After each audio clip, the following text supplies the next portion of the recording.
Hello there, friends. This is Spencer Michaud, and today we are going to be talking about the NFL draft. Hold on a second. Got some kind of weird echo going on here. There we go. Apologize for the technical difficulties. I can hear some kind of weird echo here.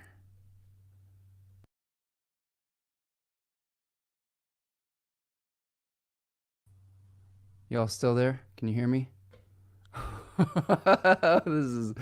this is fun.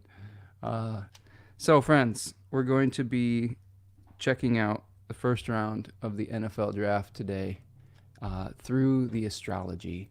We're going to be taking a look at people's charts. We're going to be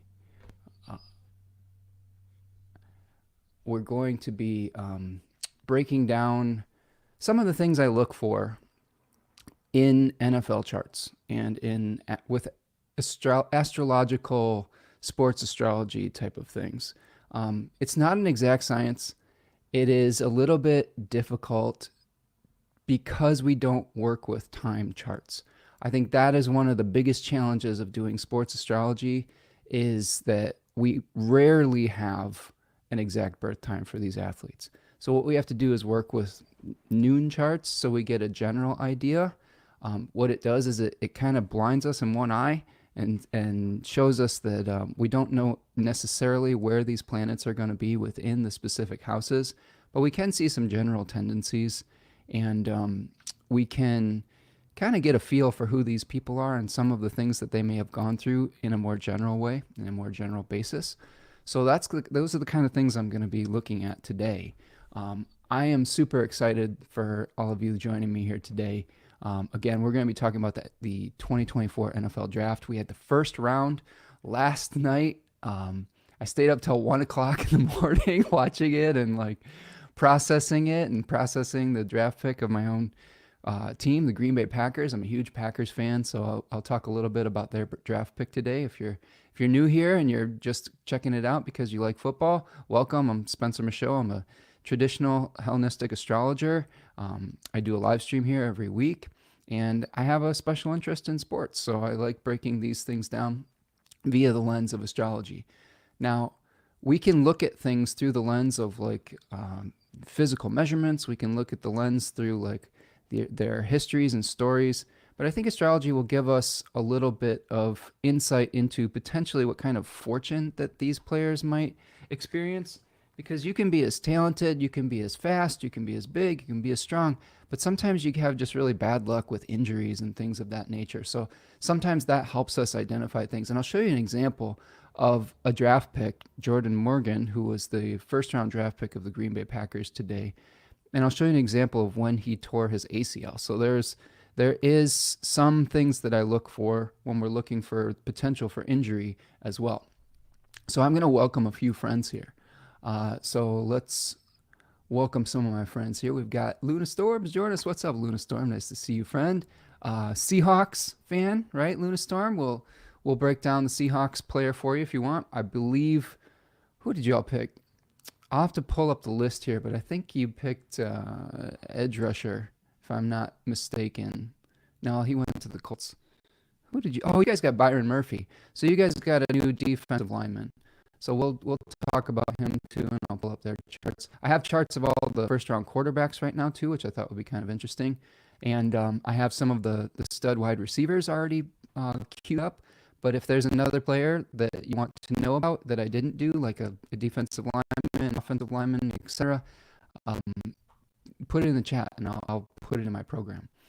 What's up, Karen? Nice to see you. Hope you're doing well. Sorry you didn't get to participate in the first round of the draft this year with Cleveland not having a first round pick. Of course, traded for Deshaun Watson, a number of first round picks. So you'll get into the party, I think, today on day 2 of the draft, hopefully. Yeah, Karen says excited for everyone who got a brand new shiny quarterback. My team's picks aren't for a while, but get excited for other long-suffering fans. Yeah, I mean it is interesting to see the new influx of talent and see these new folks that are kind of coming into the league and trying to understand what types of experiences the Green Bay Packer fan The NFC North had a really interesting draft. Of course, we had Caleb Williams going number 1 overall to the Bears. They also picked a wide receiver at number 9. His name is Roma Dunze from Washington. He's pretty interesting. And then the Vikings got a new quarterback too, J.J. McCarthy, and then traded back up to get edge rusher Dallas Turner. So a lot of big changes that could be seismic changes for the NFC North. And the Green Bay Packers already have their franchise quarterback in Jordan Love, and they went through some hell to and some criticism to pick him while they still had NFL MVP Aaron Rodgers. But it seems like their patience is paying off. And we had kind of a bombshell in the NFL draft at pick number 8 with the Atlanta Falcons picking Michael Penix Jr. after signing Kirk Cousins, 35-year-old Kirk Cousins, who's coming off a torn Achilles tendon, to a $100 million plus deal. And that was kind of strange and interesting. But they were taking notes from the Green Bay Packers and saying, hey, we watched Jordan Love sit for a few years. We want to follow that model. We just signed an older quarterback. We want to prepare for now and for the future. Julien's here. What's up, Julien? Julien got Marvin Harrison Jr. present under the tree, as we've been talking about for quite some time. I'll pull his chart up in a little bit. We could take a look at that. Oh, you guys got Darius Robinson too at the end of the first, huh? Yeah, Marvin Harrison has probably one of the best astrologically dignified charts that I've seen in a long time. So we'll take a look at that and break it down for you. Luna Storm says, yes, we got a Byron Murphy. Yeah, Byron Murphy, he's a defensive tackle /3 technique, if you're familiar with that term. Somebody who rushes on the inside of the line. He's a little bit undersized at about 6 foot, 290 pounds or so, but he's really quick and he's a really great edge rusher. People have been comparing him to Aaron Donald. So I can pull up his information. Luna Storm, if you'd like to do me a favor, if you want to go on Wikipedia and pull up his birth day and city, I'll punch it into the chart and we'll talk about him as well. Karen says, yes. And what the heck was Buffalo up to last night? Yeah, trading with the Chiefs. Like, what are they doing? Handing the Chiefs a speedy 4.240 wide receiver and Xavier Worthy? That was interesting. So yes, there's always some questionable decisions that come. But, here's the thing. Drafts are always sort of a crapshoot. They're always kind of you're always taking risks. There's always the consensus boards before a particular draft where people are breaking down who they think should go at a certain position in the draft. And then, the NFL teams have different ways of evaluating different players. One of the things that I've heard a lot in, analytical circles is it's not just the player and how talented they are. Sometimes it's the fit with the organization that they get drafted into. I think that's really important because a lot of times you'll see a player who just is the perfect fit in the perfect team and he's being set up for success. And astrology can show us sometimes how we can, the environments that we get thrust into. Oftentimes when we are growing up, the environments aren't super supportive for us and we struggle. Other people have very, very supportive environments and they have a head start on life. And the same thing is true for these NFL players. They come from all diversity of backgrounds, all different places around the world. They have different family situations. They have different support systems when they get drafted. One example is a quarterback like Justin Fields, who was drafted into an organization that wasn't ready to support him in the way that he needed to be supported. And he's, when he got drafted, I was pretty nervous as a Packers fan because he's extremely talented and he's a great rushing quarterback. He had, all the skills necessary to be successful, but just wasn't put in a position for success. Now, Caleb Williams is a little bit different. Caleb Williams is coming into a much better situation than Justin Fields did. Julian says, Buffalo giving up their pick last night. I wonder what they are up to as well. Yeah, that was a strange one. So there's always going to be trades, though. There's always going to be interesting trades.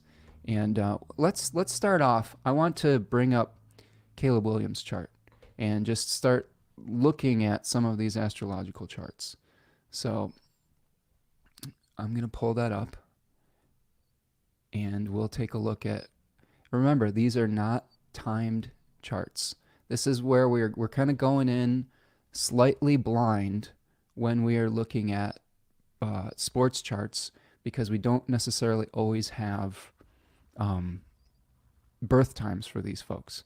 So Caleb Williams, born on November 18th, 2001, Washington, D.C. He is a very mobile, strong quarterback, good arm, lots of creativity in the way that he is moving around. People have compared him, rightfully so or not, to Patrick Mahomes, who's one of the most creative and mobile quarterbacks around. Had a pretty good career at the University of Southern California.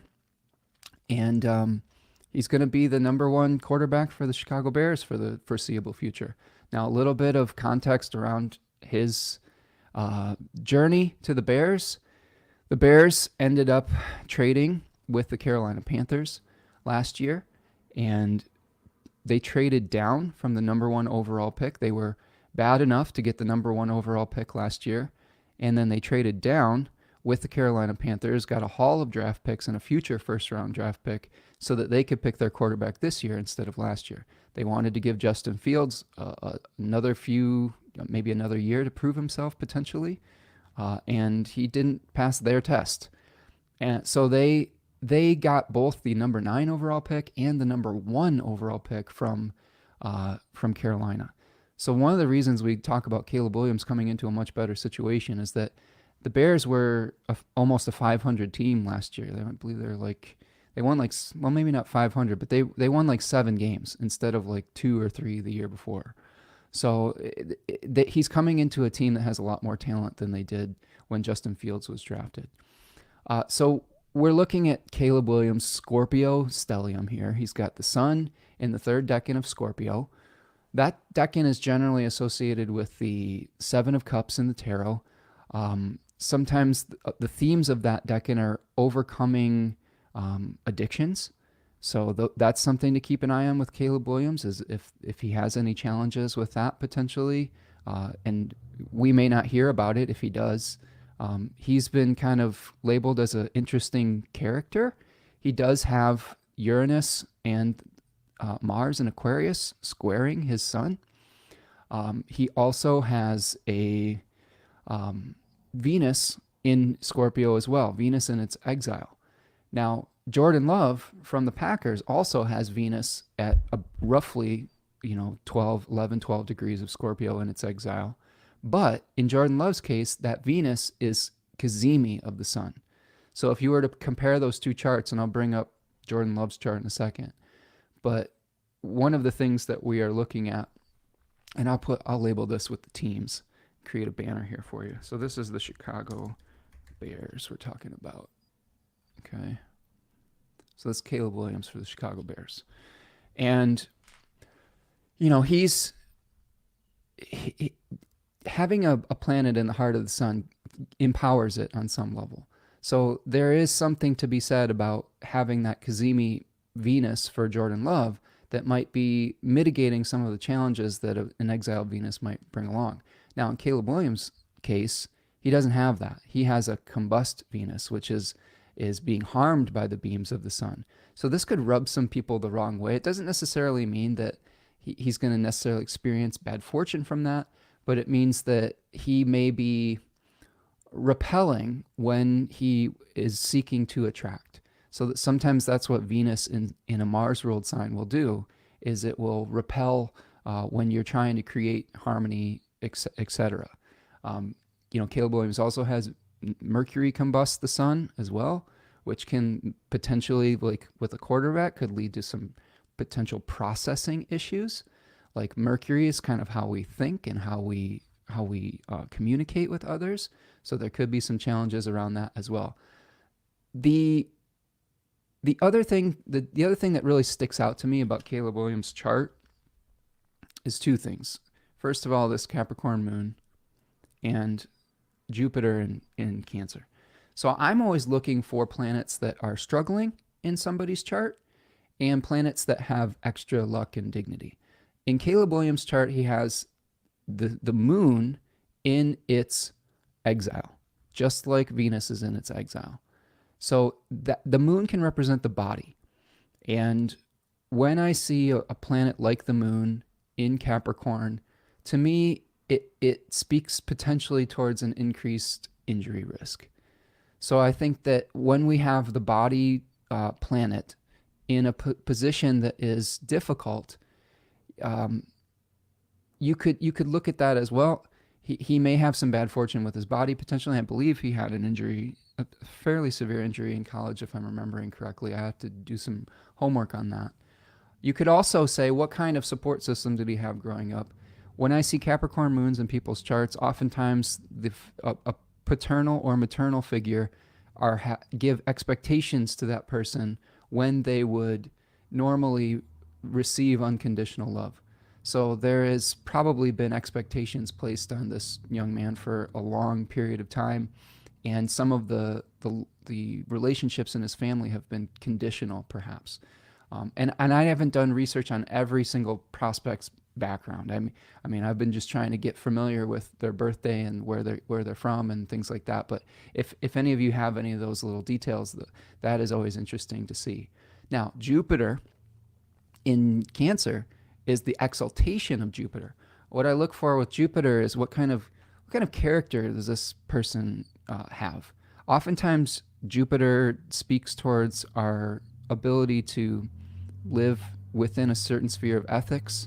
Um, Sometimes it talks about the fortune that we can create through our actions and through our awareness. Uh, in this particular case, Jupiter is in a place that is exalted, but it's retrograde. Okay, so and it's hosted by that fallen moon.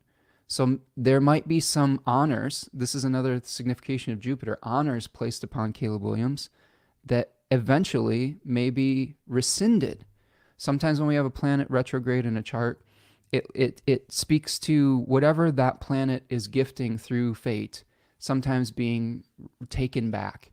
So he's been an exalted figure for a long period of time. Like he's been somebody who has been um, universally loved as far as the future of the quarterback prospect, kind of thing. Um, but he's going to a franchise that traditionally struggles to develop quarterbacks. So there is a potential that if he struggles, some of that exalted respect that he was basically just gifted through his talents, to be fair, could be taken back. So there's some red flags in his chart. The other thing I like to look at is like Saturn for seeing what type of work ethic somebody might have, or what type of challenges they might have had. Like what kind of things do they have to develop? Saturn often denies people something in their youth, and they have to learn to develop it over time. In Caleb's case, he has Saturn in Gemini. So he is bound, which is a Saturn term, to learn how to reconcile opposites in this particular area of Gemini, to learn how to communicate well with others. Some of the criticisms of scouts with him say that he's kind of a strange dude. And, an NFL locker room is kind of a brotherhood situation where you're trying to work together with a large, diverse group of people towards a shared common goal. And when you have difficulty potentially communicating with other people or getting along with other people, that can create a lot of tension. You can have people that become quote unquote locker room cancers, where they're creating difficulty within an organization. And I'm not saying that Caleb Williams is going to do that necessarily, but it does. Saturn would be encouraging him to learn how to see things from multiple perspectives, encourage him to learn how to communicate in a lot of different ways, and potentially to hold conflicting interests. This is the other thing that I think Gemini can speak towards, is sometimes we have to hold dualities potentially. So that's Caleb Williams. With Mars, here's one other technique I use to look at sports charts. Since I don't know exactly people's birth times, and I use these noon charts, I will often look towards the condition of the ruler of somebody's sun. Okay, so like in this case, Caleb Williams is a Scorpio sun, and I have seen patterns where when Mars is well aspected or well dignified or well placed in a chart, um, the planet that hosts the sun, that these people have easier times being successful. It also gives me some insight into how their season might go because I look to the planet that hosts the sun in transit. So here's an example. Last year, Jordan Love, who was the Packers quarterback, has a Scorpio sun as well. When Mars moved into Capricorn, its exaltation, Jordan Love and his coach, his Scorpio coach, Matt LaFleur, started going on a hot streak. Now Mars is exalted in Capricorn. It is a place where there's strategic thinking, where you're able to endure hardship and have success. So they went on a run that nobody expected them to go on, and he was being fueled. Jordan Love and Matt LaFleur were being fueled by the power of that Capricorn Mars.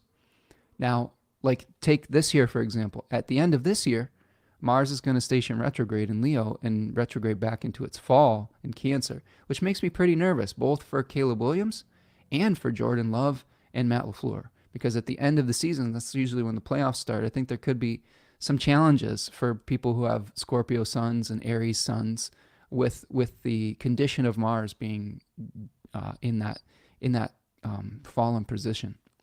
So those are some things I look at. Let me check in with the chat here. So happy you're joining us today. Sorry, I'm speaking a little slow today. I've been I was up at 1:00 in the morning, and this is why I did my month ahead forecast yesterday. Is I had all the energy in the world, and I knew I was going to be up late, and have this type of vibe today. But I wanted to join all of you today and talk a little football. Luna Storm says, "Yep, Seahawks. I heard our coach is defensive orientated." Yeah, Luna Storm. Mike McDonald is your new coach and he's the defensive coordinator of the Baltimore Ravens, or the former Baltimore Ravens defensive coordinator. He's a Cancer sun, so infer what you will about that. Other very good defensive Cancer sun coaches include Mike Zimmer, former coach of the Minnesota Vikings. That's the biggest one that comes to mind. So he maybe has a similar vibe to Mike Zimmer potentially. But yeah, different vibe than Pete Carroll. Pete Carroll was super enthusiastic, Sagittarius, energy. And now Pete Carroll got moved up into the front office, and you're going to have a Cancerian kind of maybe more of a moody presence, maybe someone who's maybe more nurturing, okay, potentially. Sometimes I feel like Cancerians have difficulty in sports, though, as far as like, especially when there's sports like this, intense. I'd have to look at the rest of Mike McDonald's chart to see what other mitigating factors there might be. But the drive for a Cancerian oftentimes is protecting the family, domestic interest, and sometimes energy and motivation can be cyclical. So that's something to watch out with Cancer athletes and Cancer coaches. We went through this with the Milwaukee Bucks recently with their head coach, Adrian Griffin was a Cancer, and he had a lot of communication problems. I think one of the things that you have to watch out for with a Cancerian type coach is oftentimes they will communicate non-verbally, and they will expect other people to understand what's going on in their head. And as a coach, you need to be a very straightforward communicator. And one of the challenges of a Cancerian type that is not aware of this tendency can be a little bit of passive aggressiveness. And that was what was happening with the Bucks, and they ended up firing him in the middle of the season because of some of those challenges. So I hope it does go well. I do think that there are successful coaches and players of every single sign. So keep that in mind, and we'll see how it turns out. Karen says, "Hi, Jolene. Their fans must have been throwing things at the TV." Yeah, the Bills fans, right? When they traded with the Chiefs. What's up, Don? Nice to see you. We had a few Alabama Crimson Tide players. We'll talk about Terry and Arnold today a little bit, who got drafted by the Detroit Lions, one pick before the Packers. That's who I was rooting for the Packers. I like Terry and Arnold, and I like his chart a lot, and I'll show you why. But yeah, he's going to be a stud for the Lions. Let's see. Just checking in. Devin, what's up, Devin? What sphere do you think has the most influence over football? It's a good question, Devin. I don't know if there's a clear answer to it. I think that just like different planets can represent different things in our life, different planets are, playing different roles in athletes' lives. Um, I do tend to look to Mars a lot to see what kind of how they are going to engage in battle. Okay, like that's kind of the one of the themes of Mars is like what happens when you are faced with a crisis situation. And oftentimes athletes are going to play out some of the archetypes of Mars. I will also say that Mercury has been associated with sports in traditional astrology. Oftentimes, Mercury can speak to our skills, uh, not just our communication skills, but like our actual physical skills as well. But like I was saying earlier, Devin, like the moon can represent the body, and when someone has a challenging moon sign, that sometimes means that they're out of harmony with their body. Caleb has gotten a lot of criticism because he dresses a little bit ambiguously. Like not to say that that's wrong or anything. He's just out of touch with some of the norms of a traditional society. He's going against the grain of some of those traditional expectations. There's a lot of hullabaloo of him wearing nail polish or having like a pink phone or something, like breaking gender stereotypes. And again, that to me is totally a fine way of being. It's just that some people are getting a little bit up in arms about it because it's different. It's different than maybe the normal football player. But in that regard, he might be a trailblazer. He might be someone who's normalizing some of that type of thing in a world that is often very based on masculinity and sometimes toxic masculinity, if we're being honest. Like there's some challenging parts about football that we have to acknowledge. Like it is a violent sport, and there are some systemic issues around it that are challenging. It's a big business. But I'm choosing today to focus on some of the positive things about it. I really enjoy watching football. I understand that it's problematic for some people, and that's okay. It's everything isn't for everyone else. So I understand that. Don's driving down the road, listening mostly. Devin says, I can see it as a Capricorn game. Mars is exalted by playing by Saturn's resistance. Yeah, it's a territory game, isn't it? It is one where we are pushing against. Yeah, I love that metaphor, Devin, because we're pushing against each other's boundaries. We're trying to invade each other's territory, and we're trying to defend ourselves against being invaded in territory. It is somewhat of a it's a war game on some level, and I understand that um, we have a lot of pacifists in my community, and I am also a pacifist. What I will say is that human instincts need an outlet, and there are, whether we acknowledge it or not, we do sometimes have some violent tendencies as an animal species.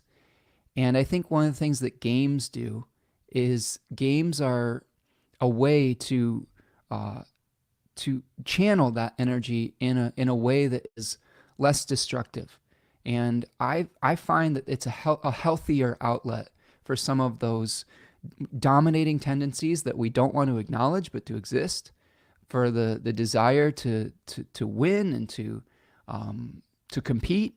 And again, I love competition, so I choose to see it through that lens. Okay, let's see. So Luna says that she put Byron Murphy's chart info in the chat. Where is it? I don't see it. Can you put it in there again? Are you on YouTube? Because I'll pull up Byron Murphy's chart.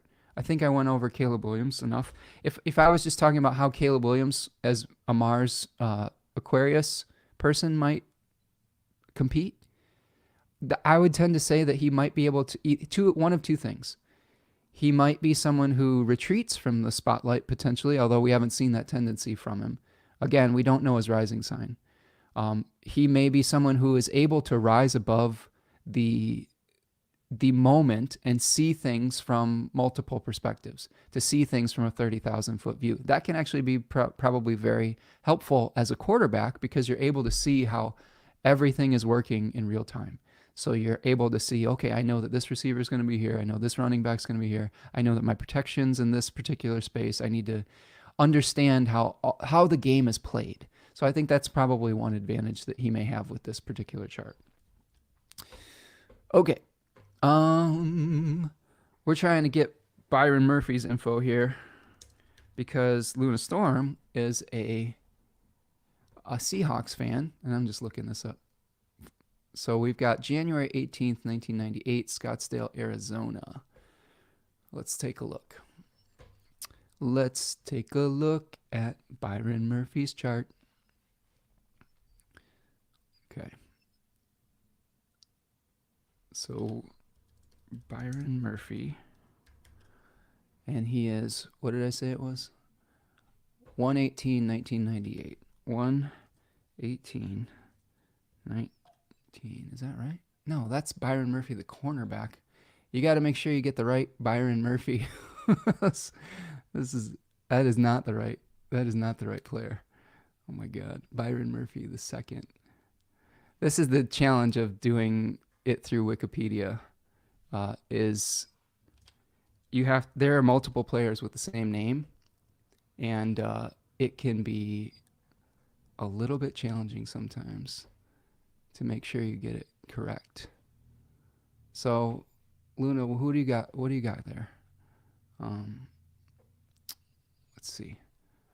Thank you for your patience, my friends.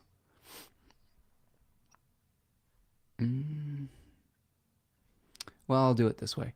I have this this draft guide that I like.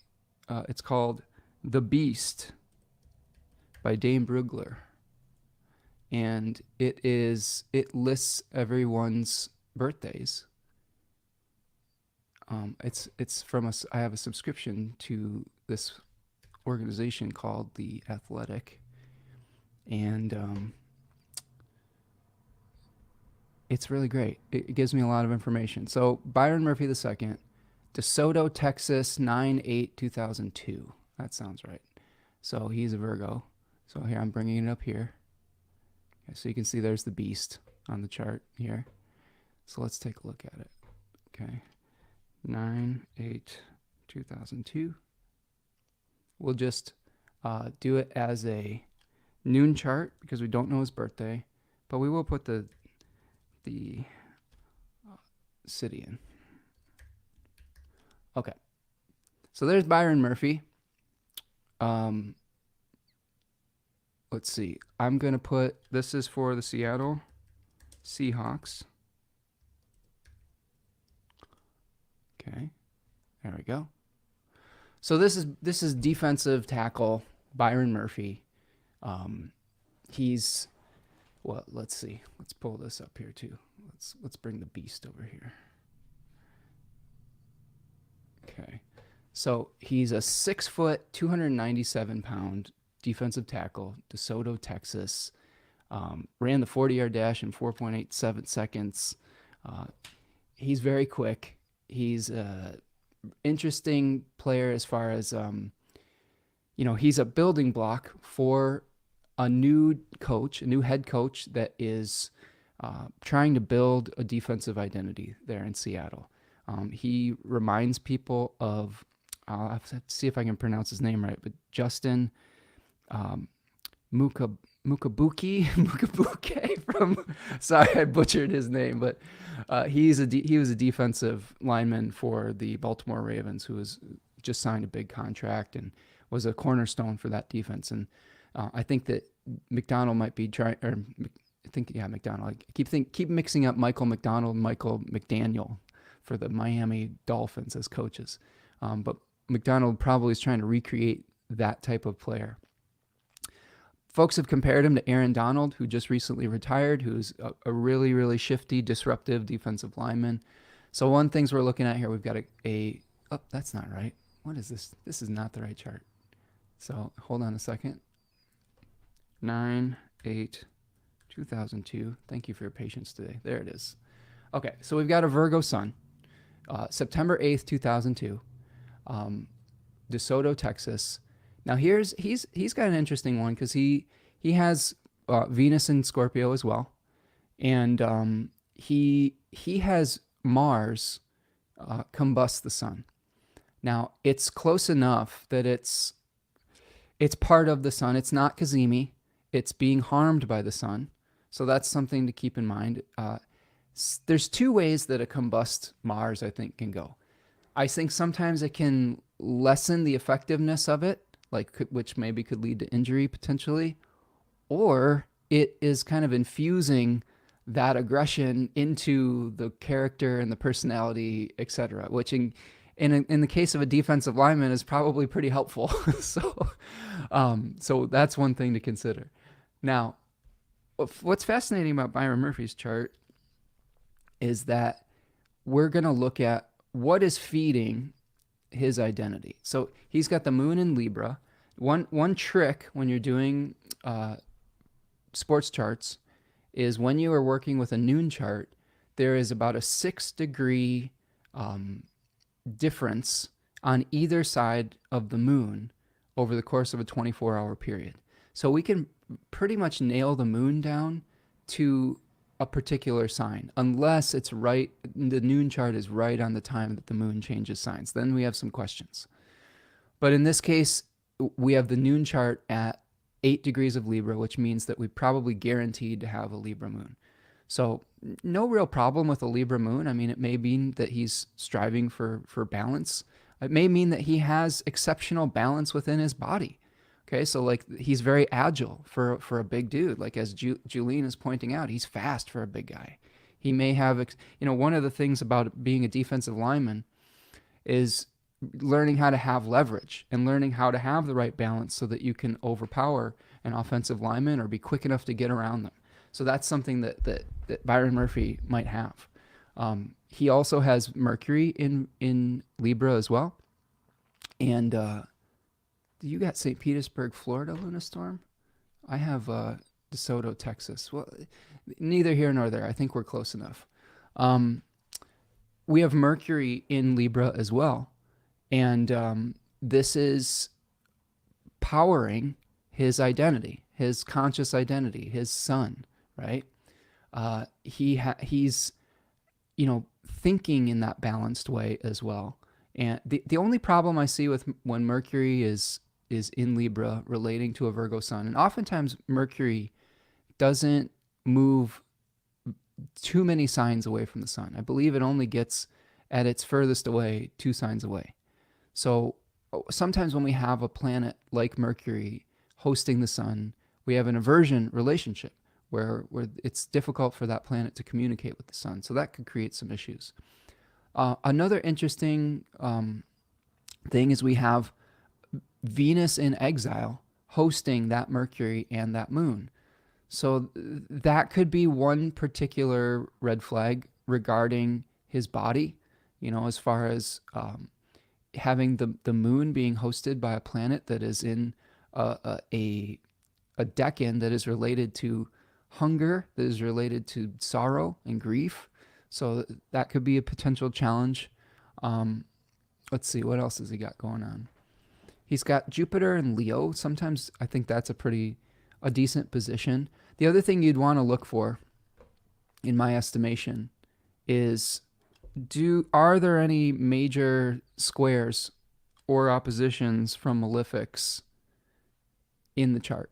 And in this case, we do have Saturn in a whole sign square to Mars and Saturn, or sorry, Mars and the Sun. So what types of things might be harming Byron Murphy? Again, Saturn in Gemini speaks towards overthinking things or needing to learn how to communicate. Maybe there's too much things going on in Byron Murphy's head where he needs to kind of slow down and slow down his thinking and be able to make a choice. Like Saturn in the third decan of Gemini can show us that we have too many options. We have too many thoughts, and we need to eliminate one of our options to be able to move forward with the choice that is important to us or most important. You can also look to the nodes to show like something that might be increasing or decreasing in someone's life. Oftentimes when I see Gemini North nodes, Sagittarius South node people, they're learning how to be flexible. They're learning how to, they're increasing their ability to ask questions. A good example of this is, Aaron Rodgers. Aaron Rodgers is a Gemini North node, and he has brought with him a certain level of certainty, which some could call arrogance. But he is, and I'm not saying this is a good thing. He's starting to question everything. He's become kind of a conspiracy theorist. He has a Scorpio moon, so that's part of that. But he also has a Gemini North node where he's just questioning everything, even when it's not necessary. So that could be something to think about with this particular chart as well. And yeah, Luna Storm, I have Byron Murphy as DeSoto, Texas. Like that's what he's listed as in the draft guide here. That's where he's from. And maybe he's born somewhere else. Maybe I'm wrong. Maybe he was born in Fort Lauderdale. It doesn't matter that much, like because we have the same because this is not a time chart. We're not getting into that granular level of detail potentially. Okay. So does that answer some questions for you, Luna Storm? How you feeling about our friend Byron Murphy here? Anything that you're noticing? We've got let's move on to the next player. So I also have a couple other quarterbacks here. So since we've got Julene in the chat here, let's talk about Marvin Harrison Jr. because he really has a nice chart. So let's take a look at this. He's not a quarterback, but he was picked 4th overall by the Cardinals. And he's a transcendent player. So he's he's the son of a former NFL player, Marvin Harrison Sr., who was Peyton Manning's main target for the Indianapolis Colts for many years. He's a Hall of Fame player, or if he's not in the Hall of Fame, he will be soon. He is much bigger than his father. I think his dad was only like 6 foot or 6'1". Marvin Harrison Jr., I believe, is 6'3" or 6'4". So that's and he's very, very fast. So that's the other interesting thing about him. He's 6'3", 210 pounds or so, and he ran 4.3, 5.40 or something of that nature. Or he does. I don't know if he even ran at the combine, but he's extremely fast. He has a large wingspan. He's been on everybody's radar for a really long time. Like he's been somebody that people are like, oh, this is the next great wide receiver prospect. Now there's a bunch of good wide receivers in this draft, and we'll look at a couple other ones. But here's the first thing that I notice. So we have a Leo sun, okay, but look at that Mars. So that's a situation where Mars is within 17 minutes, okay, of the sun. That is Mars Cazimi in Leo. So that means that Mars is in the heart of the sun. It is empowered by the sun. So when I see something like that, when I see a Cazimi planet like that, that planet is supercharged. So in this case, he has some incredible drive, incredible good fortune. That decan of Leo is also associated with the 6 of Wands in the tarot, which shows someone coming back from battle successful. So oftentimes the tarot is going to show us some of the themes that we might play out archetypally. And that one is just being celebrated. So not only does he have a Leo sun that is Leo is ruled by the sun, so he has a very dignified sun. He has the power of knowing who he is and his authentic self and being in alignment with that potentially. But he has Mars Kazemi. Okay, that to me just sticks out right away. Not only does he have that, the good stuff just continues. This guy's chart is incredible. He's got Jupiter co-present with all of those planets as well.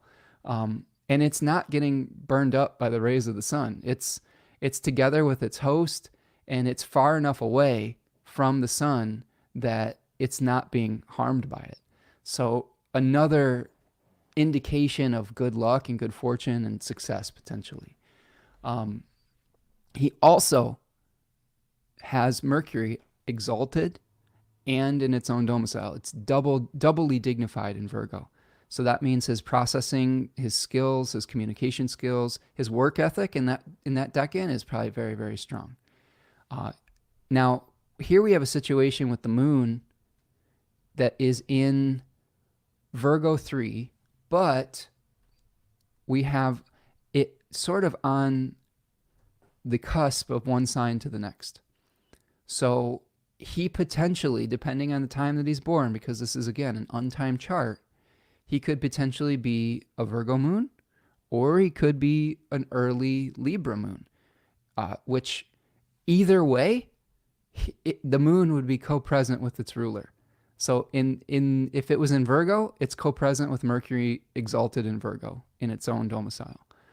If it was in Libra, it's co-present with a domiciled Venus, which is very well dignified. So he has the sun in its own domicile, Mercury in its own domicile, Venus in its own domicile. There's not much here that is negative. Now, he does have the same Saturn in Gemini placement. And the one possibility where that could be a problem for him is the squares to Mercury and potentially the moon. He could have a moon Saturn square, Saturn in the overcoming position to the moon. So this could be another instance of, maybe having too many options, overthinking things. That might be something as a rookie, maybe he's overthinking the playbook and he's thinking instead of acting on instinct. That could be one potential red flag. But when I see a chart like this, he is being very well supported by fate, I guess. Now, that being said, even people with excellent dignity in their charts can still fail. And here's why. A lot of the times when people have charts like this, their life was easier growing up than others. So think about this. His father, Marvin Harrison Sr., was an NFL player. Marvin Harrison Jr. was given every advantage to become a great player. He had great genetics. He had a very knowledgeable father who could teach him exactly what he needed to do to become an NFL player. He had the benefit of having a millionaire as a father. So let's not make any mistake. When you have a son of a former NFL player, those people grew up in affluence. There are plenty of these athletes that grow up poor and that they're changing their station. But that's not the case with Marvin Harrison Jr. Sometimes the son can represent the father. And in this case, his father is, a famous athlete.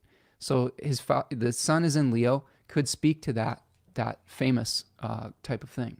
And Julene is suggesting that she feels that he's possibly a Scorpio rising. Well, if he's a Scorpio rising, that puts that big Leo stellium in the 10th house, which is, doubly powerful for doing things publicly. Now, the challenging thing about that with Marvin Harrison Jr. is that living in the shadow of a professional athlete, a Hall of Fame player, and doing the same exact thing as he is doing for a living is a lot of pressure. And regardless of all the advantages that Marvin Harrison Jr. has been given, genetically, materially, and otherwise. There could be, some people respond differently to that type of pressure. Maybe he didn't want to be a wide receiver. Maybe his dad pushed him into it. We don't know exactly what's going on behind the scenes. Like sometimes you have a father like that who had very disciplined work ethic and things like that. He might push his son pretty hard, and that might not be a comfortable experience. So there is still room for failure when you have all of this dignity in the chart. There are no guarantees. And one bad injury, one bad transit can completely change an athletic profile, can change a career direction, etc. But if I had to make a guess, I think this guy's going to be pretty good. And if he stays healthy, I don't see him failing. Another thing that I look at with athletes' chart is their numerological profile. I always add up all the digits in their month, day, and year. I look at the day that they were born to think about some of the symbolic challenges that they may go through. Marvin Harrison Jr. is let's see here. Let's do some math real quickly. 12 plus 11 is 23. He's a 5 life path. So 5s are very dynamic, but 5s also have to deal with lots of changes. So they have to make a lot of adjustments to things. 5s make for decent athletes from my experience. There's lots of successful, famous 5 athletes. The numbers I look for master numbers. He has an 11 second cycle that he probably will start working through after his Saturn return. And that's a master number that is sort of an open channel for inspiration. So he has the ability to inspire a lot of people potentially. 22 is another master number. That's actually what gave me some confidence about Jordan Love. He's a 22 life path, who's the master builder.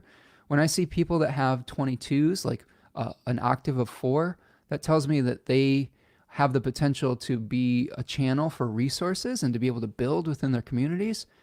Let's be honest, to get a lucrative second contract like Jordan Love is about to get, you have to be a good player. So that can suggest that, maybe you're doing pretty good out there. 8s are a number that I look to. 8 is a number of leadership. That can speak towards like being somebody who takes on leadership and responsibility, but also 8 life paths are about managing resources as well. So this is another thing.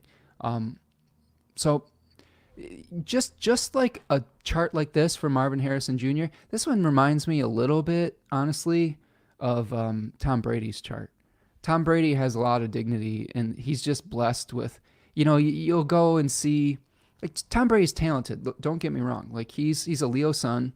We have a time for him, and he has Venus ruling the chart in the 10th house, conjoining the ascendant, conjoining the midheaven. So it always felt like Tom Brady always got the calls. He always got even though he was talented and he created a lot of his own luck, he just felt like everything was breaking his way on some level. And I have a feeling that that could be some similar energy for Marvin Harrison Jr. Now, one enormous caveat to all of this is we don't know their rising signs. The placement of these planets within different houses can dramatically change someone's outcomes. So again, that's why we're looking at this with just one eye blind. But just from a specific dignity where these planets are comfortable, I think I can say probably pretty comfortably that Marvin Harrison Jr. knows who he is and what he's about, and probably does not lack for confidence would be my assessment for that. Okay, let's see. Let's look through the chat here. Yeah, perfect for an athlete, Julie, or Karen says, right? Awesome. Yeah, he's got a really great athletic chart. We've got Scorpio rising. Luna Storm is asking, does the birth chart of the city of the team is based in have any influence on what the player does? That's a great question, Luna Storm, and I would say yes, absolutely. I have looked at charts regarding the Packers in particular, but I think I have charts for most of these teams. But I do think that they are interacting with one another. Like, let's say, for example, we looked at the Bears and Justin Fields' chart. They might not be getting along with one another. I don't know if I have the Arizona Cardinals, but let me look real quick and let's test that theory.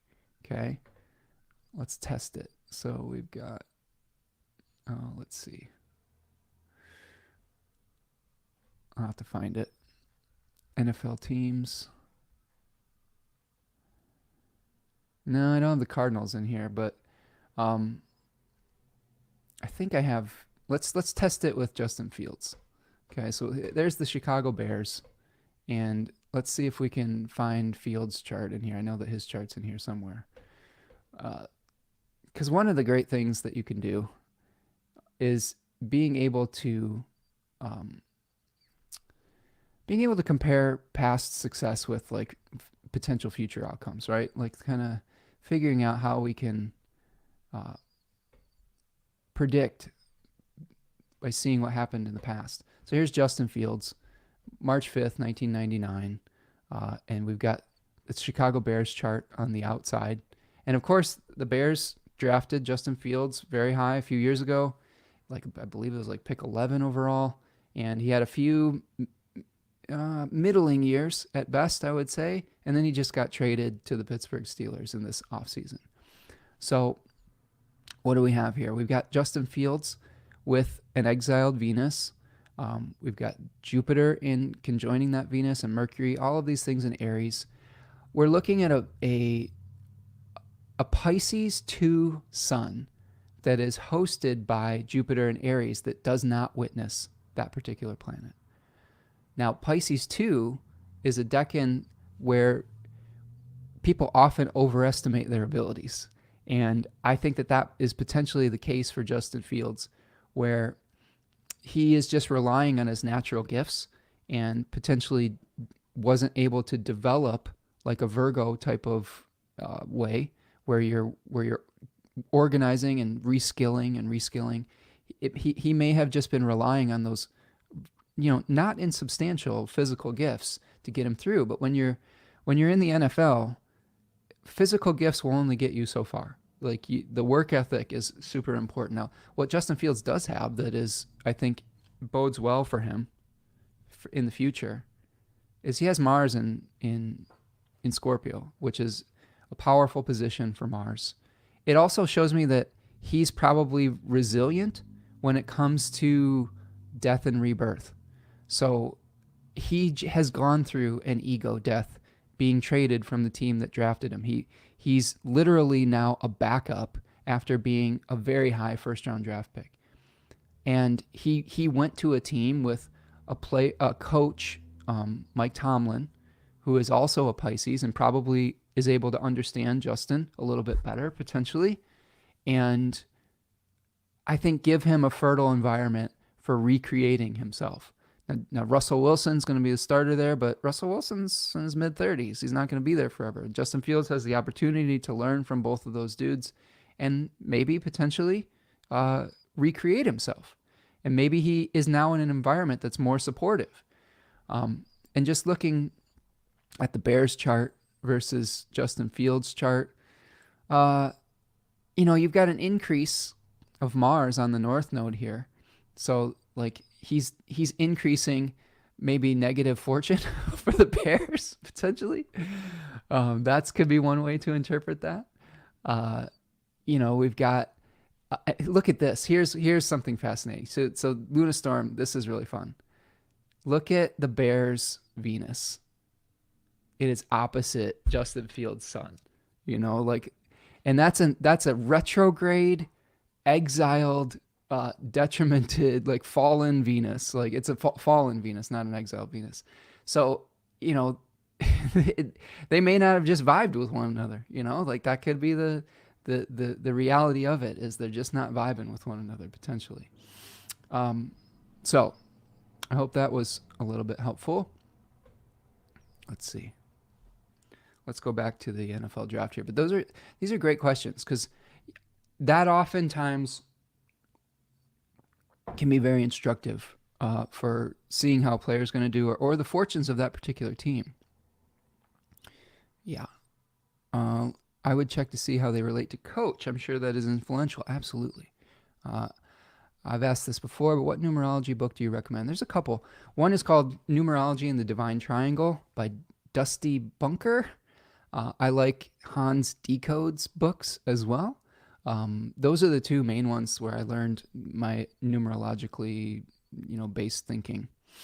Julian says, for a team chart, would you use the original Cardinals Incorporation in St. Louis or when they moved them to Arizona? That's a tough one.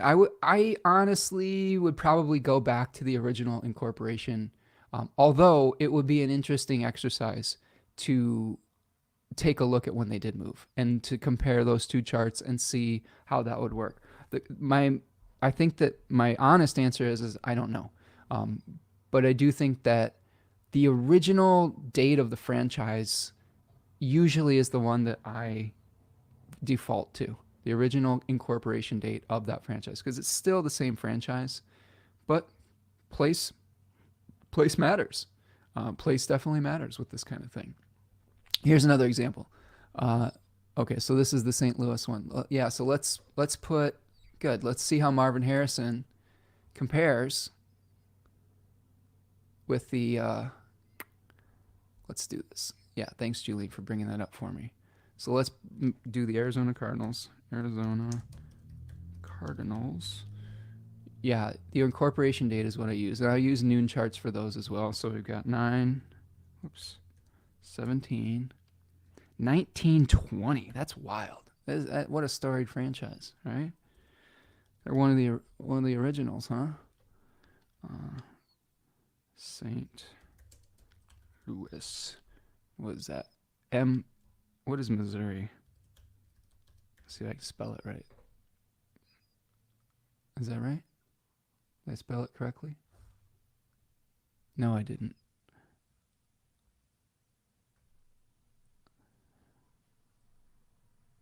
Let's see. Sorry. Louis. There we go. All right. So there's the incorporation date for the Arizona Cardinals. And yeah, fascinating. So already some connections that we can see with this. We've got potentially a sun-moon connection, which could be fortuitous. We've got, Mercury on its natal Jupiter. This I find very fascinating. The incorporation date of the Arizona Cardinals has Neptune on Marvin Harris's Sun and Mars. So they may be idealizing him as some kind of transcendent savior or something like that. Yeah, it's fascinating to see that. Mercury can join Marvin Harris's Venus. They both share a Libra Venus, so maybe he resonates well with them. I don't see anything horrifically negative with this.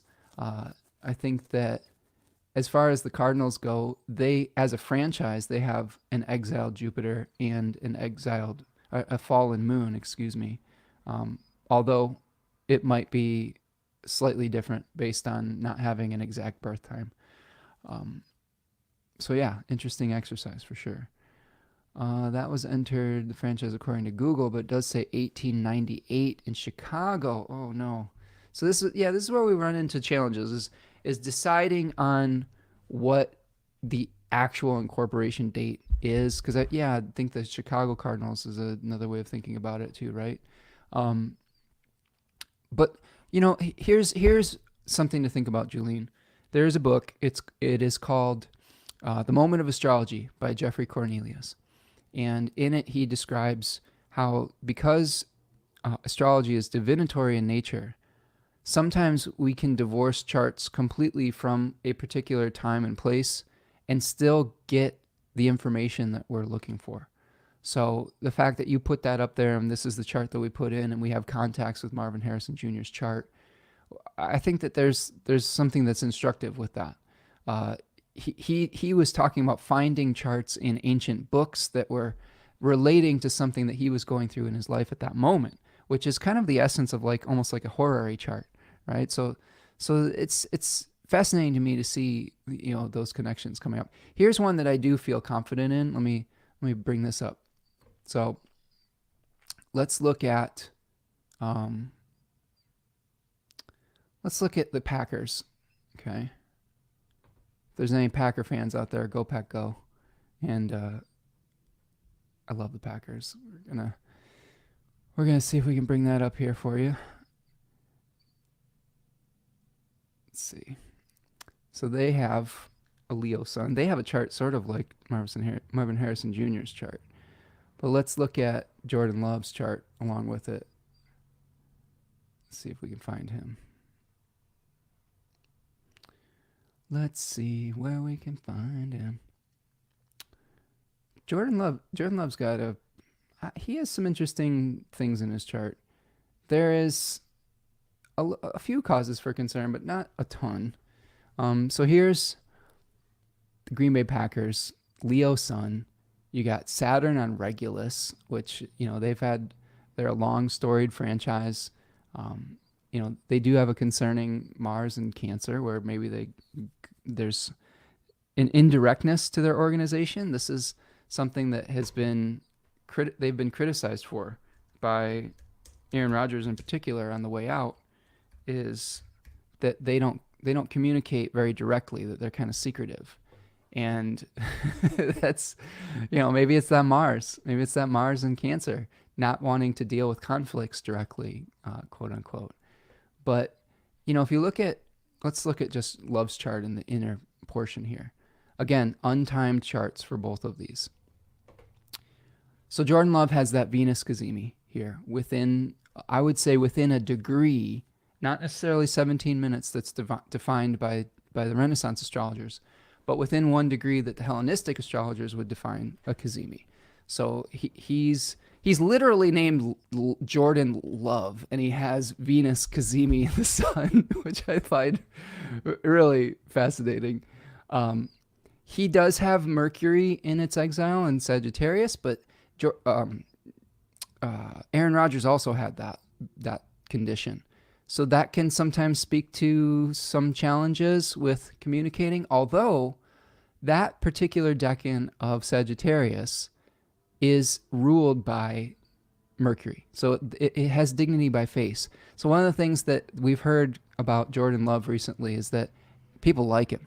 That not only like the public, but his teammates, people around the league really like this guy. Like, he's able to win people over to his side of things. And that planet bestows the ability for contagious enthusiasm. There's a spirit within that 10-degree section of Sagittarius that speaks towards, it's called Loimos, and it was the god of plagues. So being able to spread your beliefs, which is a Sagittarian/Jupiterian signification, far and wide, and have contagious enthusiasm is built from that particular symbol. Now, one of the things I do like about Jordan Love's chart, and this is played out, I like that he has Mars sextile his Sun and Venus in Scorpio, and it's in Virgo. That tells me that this dude works hard, and that has played out. It tells me that he's not satisfied with just, being normal, regular, etc., that he's going to keep learning from his mistakes. It could also suggest, and this has been a little bit of a problem too, that sometimes, remember I was talking about Justin Fields having the sun in Pisces 2? Well, Jordan Love has Jupiter in Pisces 2, and it is retrograde, so his success has been delayed, which we could also say the same thing potentially for Caleb Williams. His success may be delayed or be given and then taken back. Jordan Love has the same potential. Jordan Love's problem when he was in college was that he sometimes would throw into coverage. And he had a lot of interceptions one particular year. And this sort of played out with the Packers for a period of time before he started to learn to just throw the ball away. So remember I was talking about with Pisces 2 that he might overestimate his abilities. And sometimes you might, because Jordan Love has exceptional arm talent, he's able to make almost any throw on the run. He's got a cannon. Because of that, he may overestimate his ability to like run around and just make any throw, and that ends up throwing into coverage and throwing an interception and turning the ball over. Um, with Mars and Virgo, he may have limited vision sometimes, potentially, like tunnel vision. And I've seen that. I've seen him get locked on something, and maybe he didn't see somebody coming across or whatever. Especially in the first part of his career in Green Bay, he's gotten a lot better at it. Like so, that's. But when we compare that with Caleb Williams might be the type of person who sees the wider viewpoint. Okay, whereas Jordan Love maybe get more focused on some of the details potentially. But I do think that planet is in harmony with his sun, and that is an indicator to me of success. Challenges in Jordan Love's chart, we've already talked about that Mercury that is potentially not as bad because it has dignity by face, but we also have Saturn here in Aries, which is its fall. Now, there's two ways you can think about having an ill-dignified Saturn. Again, sometimes it denies you things in your youth, and you have to develop them with a lot of hard work. In Jordan Love's case, Jordan Love lost his father, a signification of Saturn and the Sun. I believe he committed suicide when he was in high school. He was a police officer. He was having some mental health challenges. He went on, I think he was on some antidepressants, and he didn't respond well to the medication, and then he took his own life. And that was a very difficult type of experience for Jordan, thrusting him potentially into a position of having to rely on his own ability, his own, independence, like binding him to that experience potentially, and maybe robbing him of a father figure, of a leader. And he's had to develop that into that himself. And not everybody responds well to that. Like, not everybody responds with the right character to that. But so far, so good. So far, so good with him. I think that he's a Leo North Node. So I find that fascinating too, is that he is increasing his comfort level with being visible and with being a leader. He had to sit and watch for a long period of time with the South Node in Aquarius, right? That was maybe him repeating a previous pattern or something, if you believe in things like reincarnation, right? So he observed. He is a good observer, but he may be having to go outside of his comfort zone to be able to grow, potentially. Now, if you look at how that interacts with the Packers stuff, I mean, they're going to force him to grow, because the Sun and Mercury and Saturn all on that North Node, he is increasing their visibility. He's increasing that Leo Sun, the Saturn, etc. Jupiter, look at this huge stellium with the Packers and Leo. Like, people love the Packers. I mean, there's certain people that don't love the Packers if they're competing with them, but overall, they're one of the most popular teams in the world. A lot of that because they are publicly owned, and they have people really resonate with that. They don't have a single owner. They're owned by the community and have like a board of directors instead of a single owner. So people that resonate with that collective ownership really are drawn to this franchise. Okay, so that's Jordan Love. Just kind of some insight into that. Like, let's go back to the draft, and so that I hope that helps answer your question about maybe interaction between a franchise's chart and potentially a franchise quarterback. So the only thing that gives me pause about this is, he's a Scorpio, and the franchise is a Leo. Like, that could be a potential for a challenge. Aaron Rodgers was a Sagittarius, so they were trined. I didn't have any problems with Aaron Rodgers for many, many, many years. Like, he was a fairly normal, if not somewhat eccentric person, but not like he's turned into. Like, he played the hero long enough to become the villain. And I hope that pattern doesn't continue with Jordan Love. It played out with Brett Favre. It played out with Aaron Rodgers. There's something about Green Bay Packers quarterbacks, except for Bart Starr, who everybody still loves, who I think recently passed away, where they become these exalted, almost semi-deified figures. And then when they leave and when it's their time to go, there's a fall from grace and they have a challenging relationship with the franchise. It's happened 2 times in a row. And I do think that unfortunately there is the potential for that in this chart with, an exiled Venus and an exiled Mercury. But I hope for Jordan Love's sake and a fallen Saturn, I hope for his sake that he just has a good relationship for the duration of his career, etc. Now, if we looked at just what's going on with him, and here's one other factor that I think is important. I always look at somebody's personal year as well. So here's an example of a solar return chart for Jordan Love for last year. Now, Jordan Love just entered into a second house perfection year, which in traditional astrology, if you're not familiar with that, every house of the chart is activated at a different birthday, and different houses represent different topics. In this case, the second house represents money.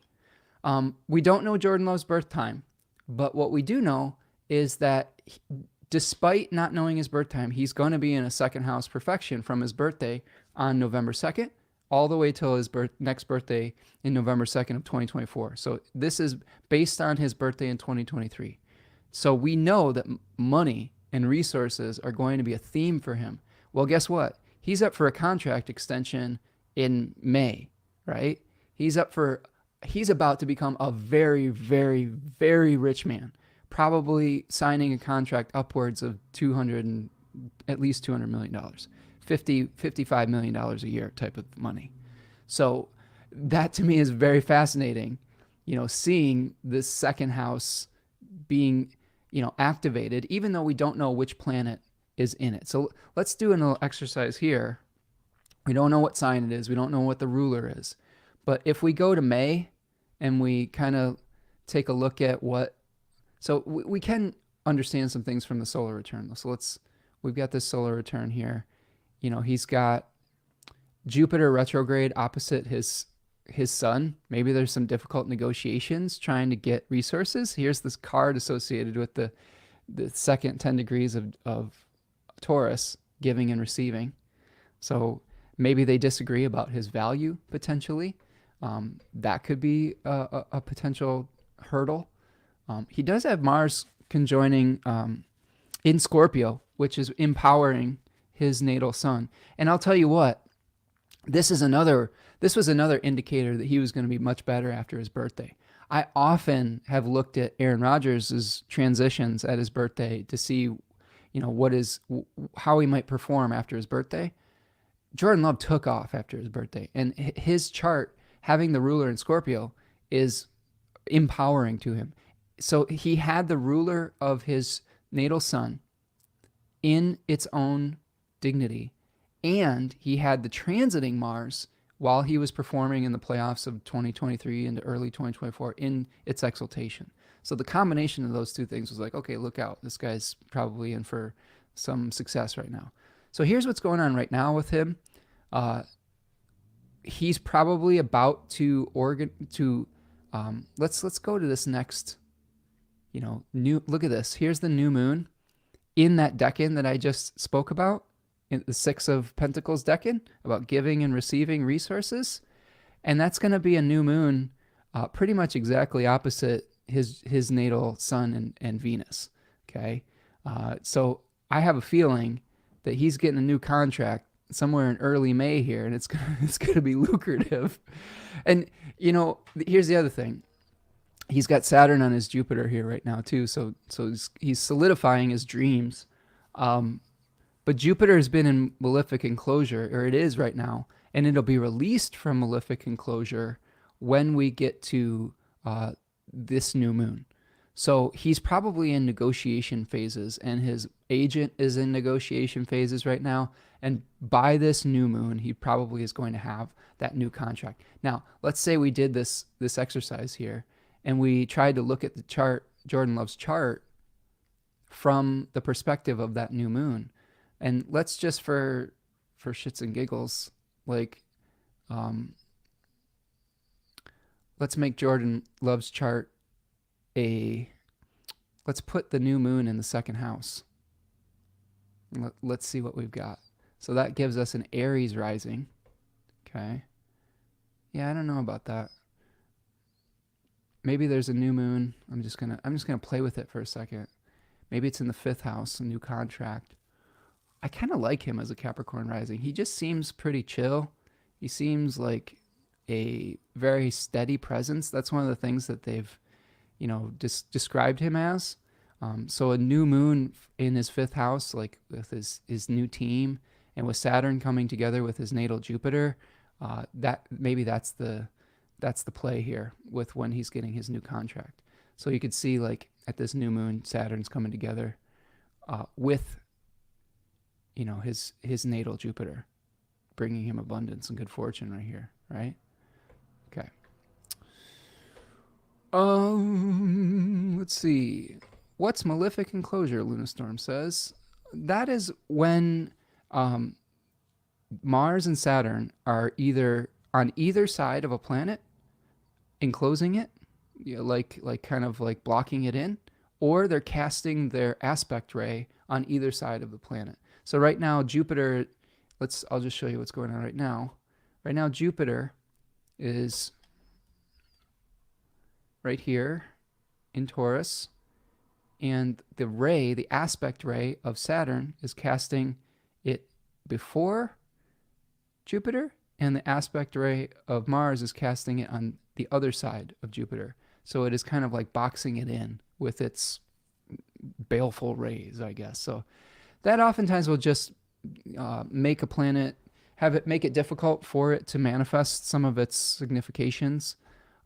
In this case, I don't think it's as difficult as the Venus enclosure that we had earlier in the year. I think it's just a patient waiting period, potentially.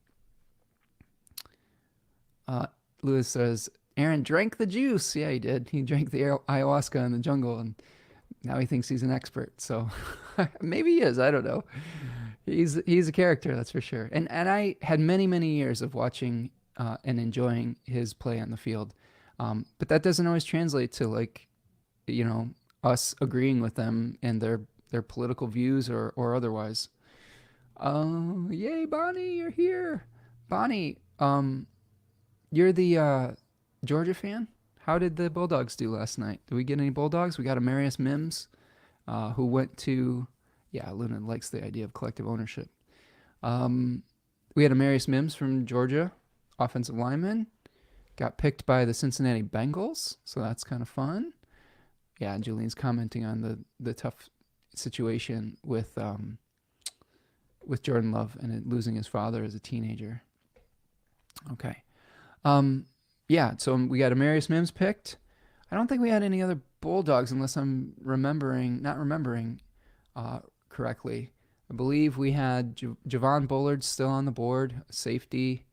Kamari Lassiter, cornerback, still around. There's not anyone else that's sticking out in my mind, but maybe you can help me out with that. All right. Other questions? Anyone else who's thinking like, hey, who did my team pick? I got this favorite team. Who do we got here? I have a few more charts here if you want to keep going for a little bit longer, but I'm going to wrap it up in a minute here. We've gone over a few things, but I'm going to open up. Let's see. I'm going to look at Roma Dunze's chart, and I'm going to compare it with Caleb Williams, because they are about to be teammates. And they're about to hopefully go down in flames together. No, I mean, I don't.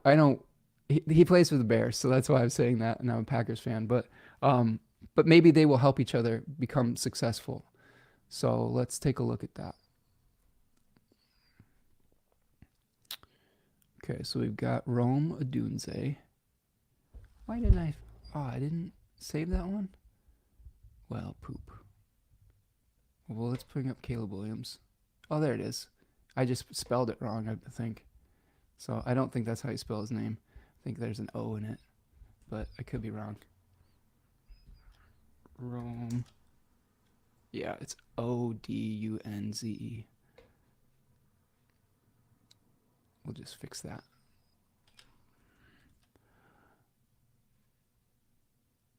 Okay, there we go. And then we'll bring up Caleb's again.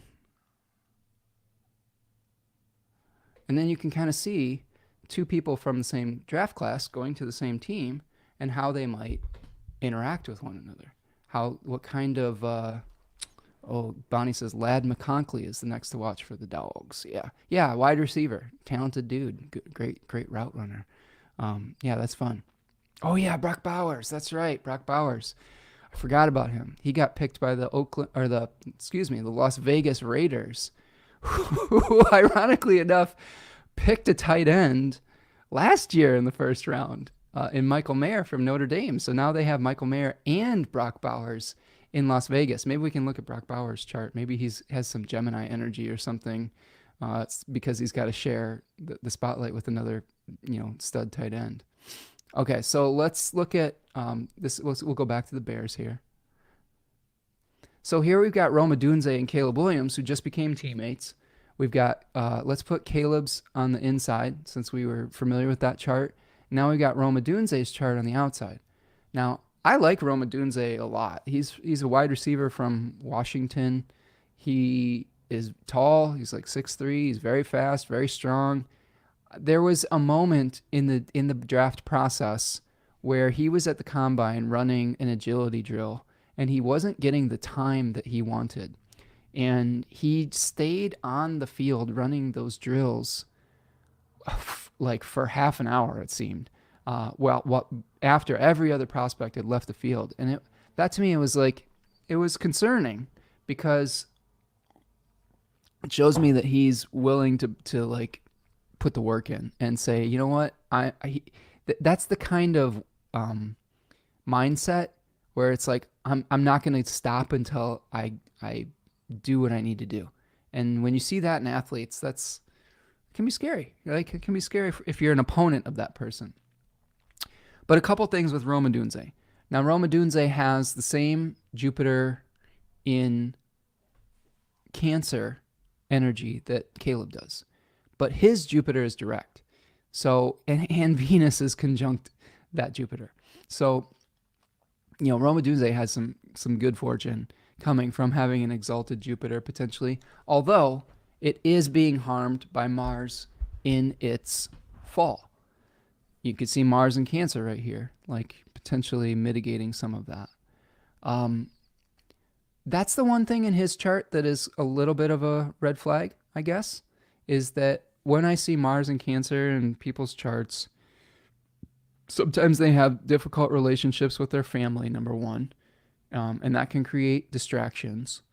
Number two, it can make their energy levels inconsistent. They can sometimes be very energetic, and other times they can be, lethargic. It could also potentially be an injury risk when you have Mars in a difficult position. So that's something to keep an eye on. Are they going to put the work in? Although he's already kind of proven that he's willing to work very hard. Yeah, and this is a great point. Luna Storm says Adunze also has Sun Saturn. So we saw the Sun Saturn thing, in play at the combine. Like that's Saturn saying you're going to get it right, and you're not going to give up. And maybe he's overthinking it though. Here's the thing. He had a really great time but he didn't get the time that he wanted. So that can be a blessing and a curse. Like sometimes you have to know when to say when, and that Saturn drive could be challenging. Now, he also has some dignity here with Mercury in its own sign of Gemini, feeding both Saturn and the Sun, right? So look at that. He's got a well-dignified Mercury, even though it's retrograde.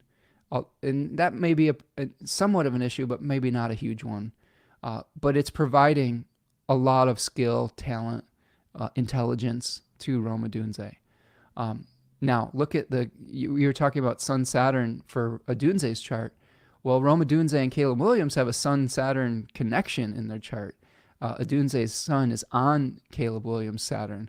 So they have some kind of karmic connection regarding that as well. Other connections they have in their chart. I mean, I'm just kind of looking it over. I mean, you got Venus conjoining a natal Jupiter, Jupiter conjunct Jupiter. One thing that I think is kind of fascinating, there's a Mars Moon opposition. So that could be one potential source of tension between the two of them, having a Mars, Moon opposition, so that maybe they're not always in sync, and that could be a potential problem. But interesting nonetheless to see how they get along. The other thing you can look at when you're comparing these charts, Adunze's Jupiter and Venus are in the overcoming trine to Caleb Williams' Venus, Mercury, and Sun. That's usually good fortune. That's someone bestowing good fortune on the other party. And you can see it the opposite way too. If, like, let's say their malefics were in like an overcoming square to the other person's planets, that could be them creating blockages for them. That's why I have my only question really is this Moon Mars opposition, and we've got Adunze's Chiron on Caleb's Moon too. So that's one source of tension. And not all teammates have to be best friends either. That's another thing that you think about, is that these are professionals that are learning to work together. Shaq and Kobe didn't like each other, but they won a number of championships. They had very opposing charts, but sometimes they have that phrase, iron sharpens iron, right? So even though you might not like someone, maybe they still make you better. So that could be a potential outcome here as well. Julene says, I'm going to double down on Scorpio rising for Marvin. Apparently he is not signing his NFLPA contract and getting some bad press already. Shrewd, or maybe dad is informing him. Interesting. So, okay, let's take a look at what Caleb is experiencing. I'm sorry, what Marvin is. Let's go back to Marvin's chart. That's interesting news.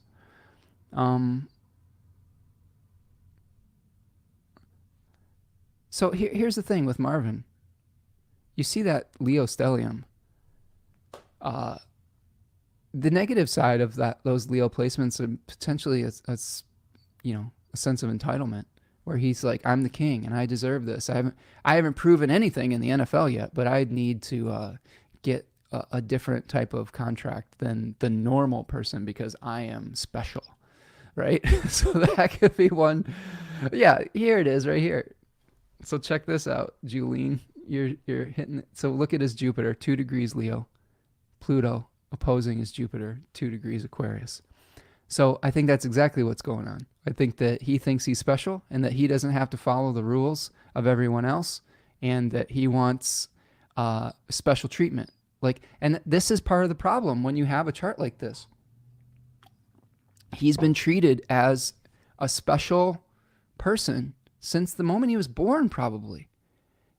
People have been, blowing smoke up his butt for years, I'm guessing. And not for no reason. Like, he's extremely talented and skilled. But that is one potential downfall of having an overly dignified chart, is that when you have everything handed to you, you can, sometimes you don't have to work as hard for it. And here we see an example of someone who rightfully should be being paid what he deserves, but is not bigger than the league, I guess I will say. There's a reason why they've negotiated those NFLPA contracts. They've standardized it so that things are more fair for everyone and your draft position. But I think that it's definitely a red flag right away to see him wanting to be treated in a certain way. One thing I could say about that, and look at this too, the sun is also squaring that condition, and it was, I'm sure that it was activating that on some level. Was there anything? Yeah, here's another aspect of this. Like, maybe he does have that Virgo moon because Mars is opposing his Virgo moon. Look at this too, Mars conjoining Neptune. He maybe he has an unrealistic viewpoint on what his value or worth is, question mark. So, this is the type of wide receiver that when his next contract comes up, you're going to give him the bag or he's going to be out to the highest bidder. And I don't know if there's will be loyalty involved in that or not, but get ready to pay him whether he's good or not. Like, I think that's the kind of thing. And maybe, who knows? Um, Again, this is a fairly fortunate chart, but good astrological dignity and fortune does not always, it doesn't guarantee high character. And we're already seeing an example of that potentially. Okay. Oh boy, wouldn't it be interesting to see him with Kyler, another Leo? Okay, Julian, let's do it. We're spending a lot of time on Marvin Harrison Jr., but he's got a really interesting chart. I mean, really interesting chart. I think I do have Kyler Murray's chart in here. You're in luck. So there's Kyler Murray's chart. Let's see what. So they're both Leos. So it's going to be a royalty, a royal competition for attention potentially. Kyler has Mars and Libra conjoining Chiron. That I have seen challenges with injuries. And we've had Kyler's had a lot of injuries in his career. He's had an ACL, I believe, a knee injury, and that can also lead to inconsistencies in the way that he goes to battle, or passive aggressiveness or something like that. The good news is that there's potentially a Moon Venus connection. We don't really know Kyler or Marvin Harrison's exact moon sign, so it could be off a little bit, but that is one potential connection. Kyler has a fallen Venus, so he might have some trouble making connections with people because he's critical. I bet that Kyler is another one of those dudes that is very self-critical, but also critical of others to the point where he may rub people the wrong way. So that's one potential challenge, although both Kyler and Marvin Harrison have Mercury in Virgo. So that's a planet of good fortune for both of them. Now, the other thing that is maybe one potential source of challenge, I don't know how bad it will be. Like, here's an opposition between Marvin Harrison's Sun and Mars and Kyler Murray's Jupiter. I don't know if Kyler Murray will be super happy with Marvin Harrison Jr. holding out to, not get the contract that he wants without proving anything. That might rub a person like that the wrong way. Although I seem to remember Kyler Murray doing something similar recently. But yeah, Julian says they won't be able to go through the tunnel together at first, right? Yeah. Yeah, they may be competing for attention. But yes, interesting to see some of those connections between the two. Kyler with the North Node in Virgo, maybe increasing his need to pay attention to the details and to work on his craft and not just rely on his athletic ability. Marvin Harrison Jr. with his Gemini North Node, maybe not feeling like he has all the answers and has to increase his ability to ask questions and see ambiguities rather than just feeling like he's got it all figured out. Okay. So that's not the Chicago Bears. That's Arizona Cardinals. Let's do one more, and then we'll wrap up for the day here. So for you Packer fans out there, okay, for you Green Bay Packer fans, I'm going to bring up Jordan Morgan's chart because I know a lot of people had a lot of feelings, myself included a little bit, when they first announced that pick. A lot of people wanted Cooper DeJean, who was still on the board. Cooper DeJean and Graham Barton were both there, both players that people thought that they might like.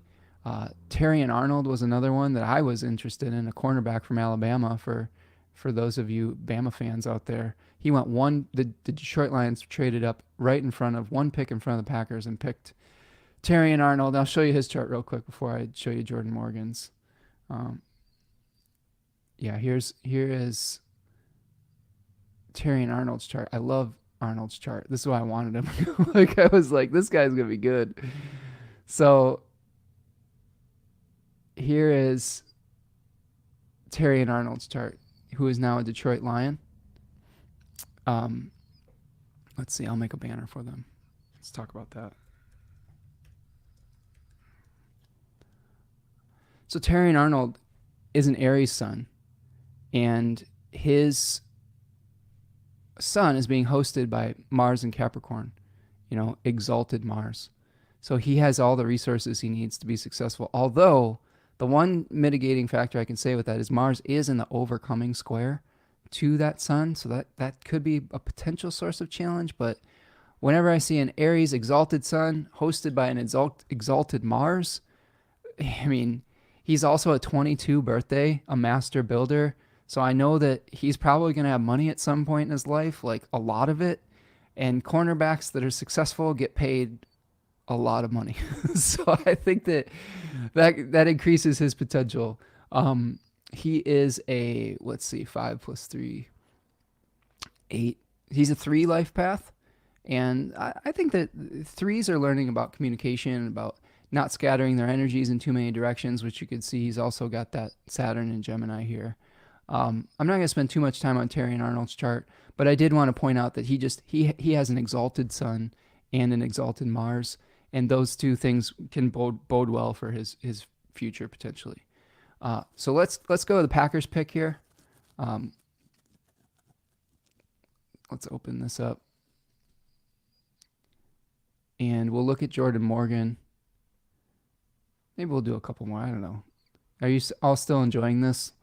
I know I'm a little bit more tired than I was the other day, but I'm having fun doing it. So let's go back to Green Bay.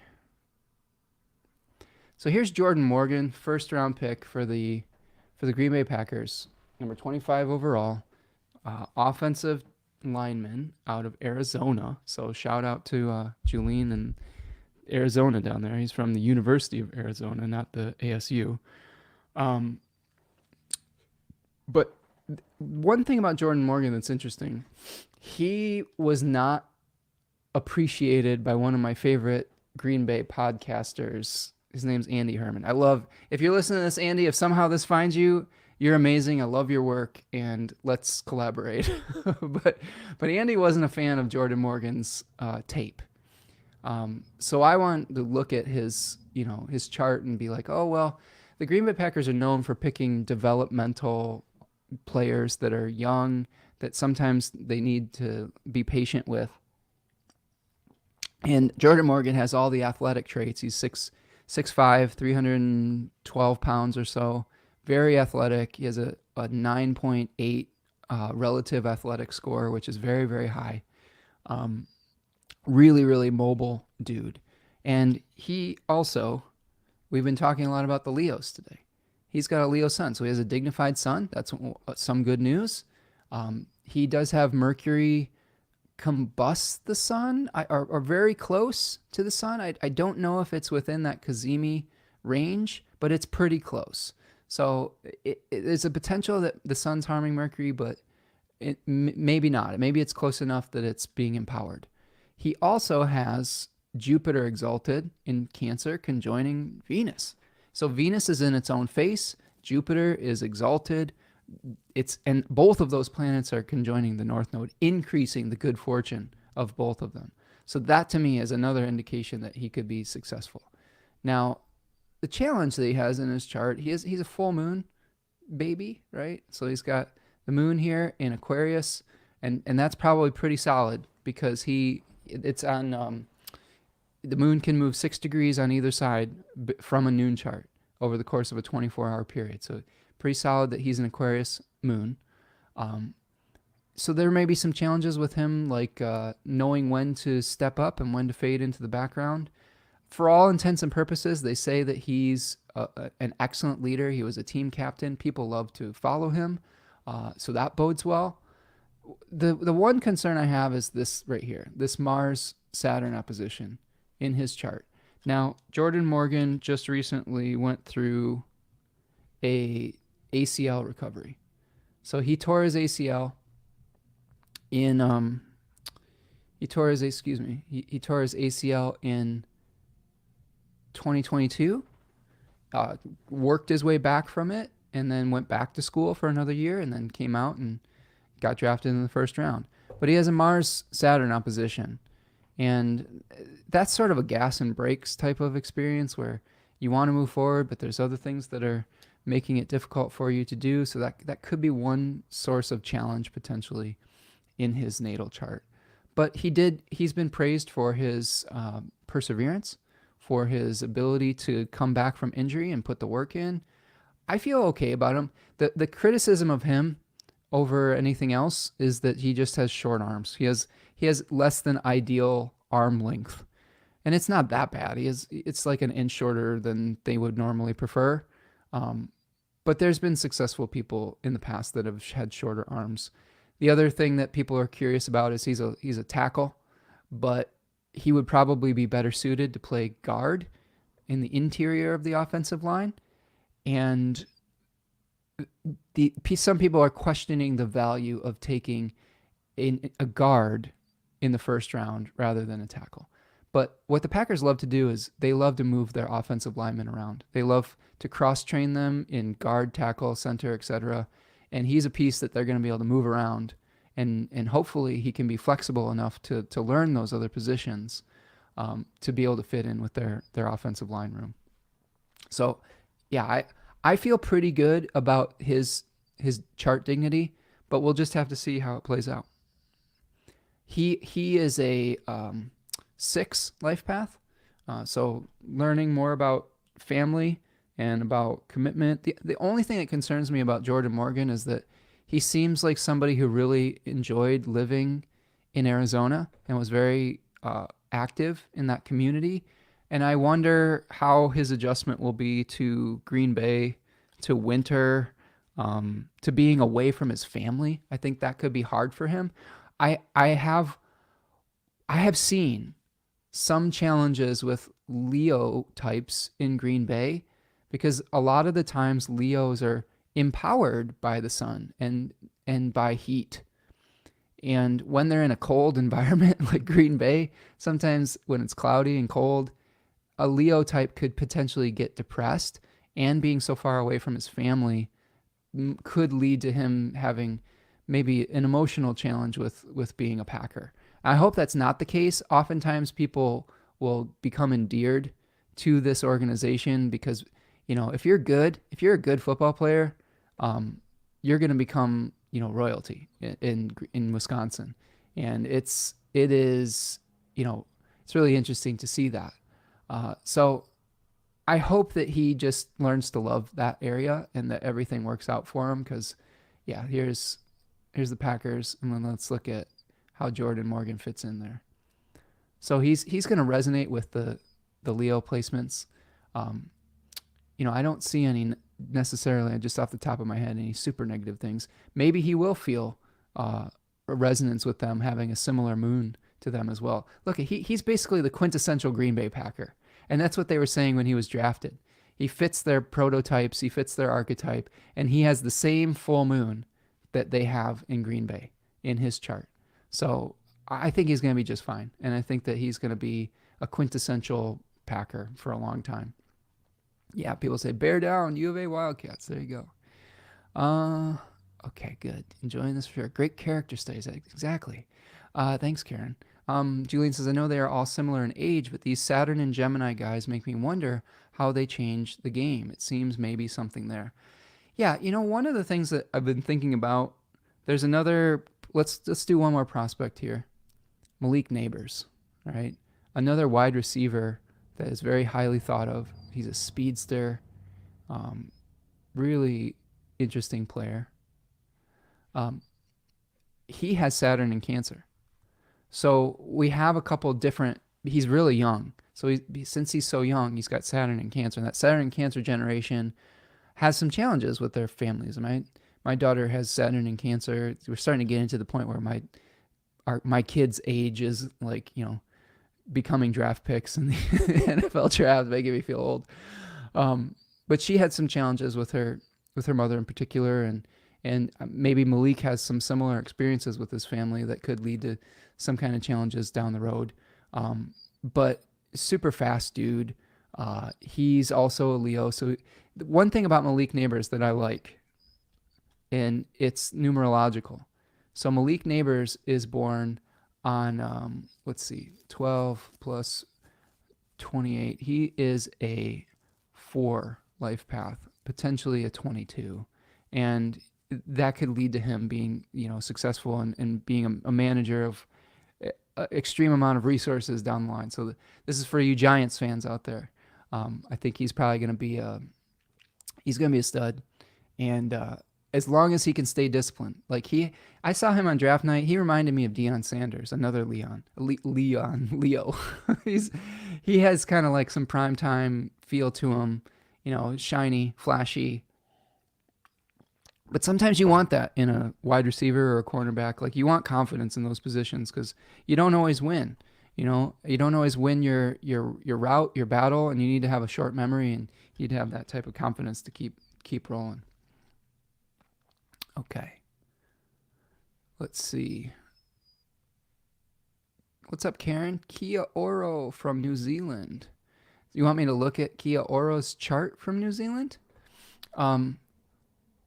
Well, Karen, today we're doing NFL players from the National Football League. I think that, or is this a football player? Is this a football player from New Zealand? I'm just gotta. I think that that's the musician, right? Am I wrong? Oh no, you're just saying hello. Sorry. Oh boy, Karen. Oh my God. I apologize, Karen. I thought we were isn't there who's the girlfriend of Rita Ora? Is she the girlfriend of another New Zealander? Taika Waititi? That's what I thought you were referring to, so I apologize. So welcome, my friend, and Kia Ora to you as well. And thank you so much for participating today. We've got there is a New Zealander, I believe. There's a couple of New Zealanders in the NFL that have made the transition. Isn't the left tackle for the Philadelphia Eagles from New Zealand? That's kind of neat. That's a cool story. So yeah, it's becoming an international game, which is really cool. So welcome, friend. Okay, last one, just that I'm gonna analyze out of spite. Let's do the Vikings new quarterback. All right, so here's JJ McCarthy, who is the new quarterback for the Minnesota Vikings, the rival team of the Green Bay Packers.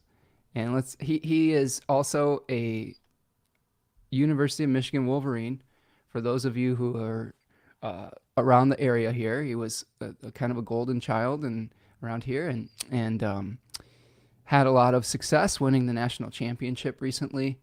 And he's very smiley. I saw him in the draft. He's always seems like he's smiling and having a great time, which is just interesting because he's one of those rare charts where I don't know exactly where his sun is. He's born on the very, very edge of Capricorn and Aquarius. And the odds point towards Aquarius sun because there are more hours in the day where the sun's in Aquarius than they are in Capricorn. But we have to be careful with that. So he's either a Capricorn or an Aquarius sun ruled by Saturn. So that at least gives us some indication of his ruling planet. And in this case, it's going to be Saturn and Gemini. In the noon chart, he has the moon on Regulus, which is interesting. So that he feels like a lunar Regulus person. Like he's just kind of beaming. He's got a lot of enthusiasm, which we talked about, contagious enthusiasm. Here's Mars in the first decan of Sagittarius. Although the one challenge that I see with this is Mars on the South Node can do one of two things. It could reduce your bad fortune, which sometimes Mars can represent, or maybe it reduces your effectiveness as a warrior, potentially. Now, that hasn't necessarily been the case for him thus far, but his story isn't completely written yet. I will say that if he's a an Aquarius sun, he probably has some contacts with Justin Jefferson's chart. We should look at Justin Jefferson's chart because Justin Jefferson is his new favorite wide receiver, potentially, if he signs his new contract. I don't think Justin Jefferson has signed his new extension, which is potentially a point of contention for folks. But I know Justin Jefferson's. We've got him. He is a Gemini. So look, we've got the same Sun Saturn connection with Jefferson and McCarthy that we saw with Caleb Williams and Roma Dunze. So that's fascinating. So we'll see how these guys work out with one another. We also have the same Venus-Jupiter conjunction that Roma Dunze and Caleb Williams have. So interesting connections within the chart. Jefferson, he's had some injury problems too. Like he was hurt. He's hurt a lot. And look we've got the Mars and Libra connection that we've made with a planet being in a difficult position, creating injuries, like creating unpredictable energy levels. And sometimes that comes through your own motivation. Sometimes it comes through just circumstances outside of your control. Mars is a planet that brings us misfortune sometimes that isn't necessarily our fault because it is of the lunar sect and it is of the, related to the moon, which is related to a concept called Tuke, or the random distribution of fate and fortune. So when we have a challenging Mars in our chart, sometimes we have accidents and injuries that aren't necessarily our fault. It's just a bad rap. Okay. So that's just a little preview of that as well. I think that is going to do it for me today. We are heading into hour number 2. I need to go get some rest and get ready for round 2 and 3 this evening. So, my friends, thank you so much for hanging out with me here today. Please, if you are enjoying this broadcast, this was just kind of a new thing off the cuff type of experience, doing some sports astrology.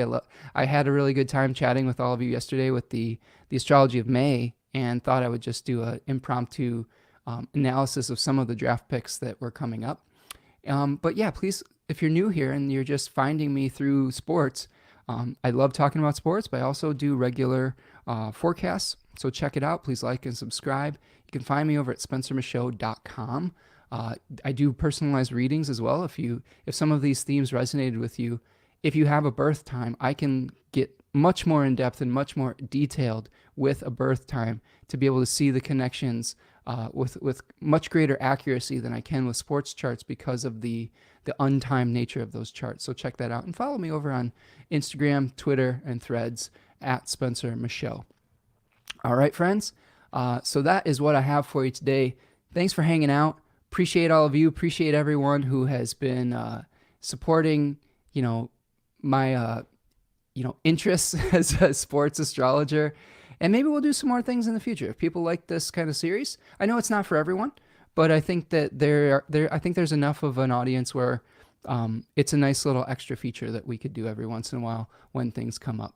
So thank you, friends. Thank you, Luna Storm. Thank you, Julene. Thank you, Karen. And good luck to everyone who is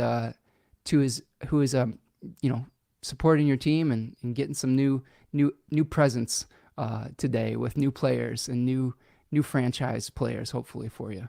Julene says, I love the sports astrology. So many things to look at. Curious about to do many things for Corey Cunningham. Oh, he died today. Looking at health and sports, too.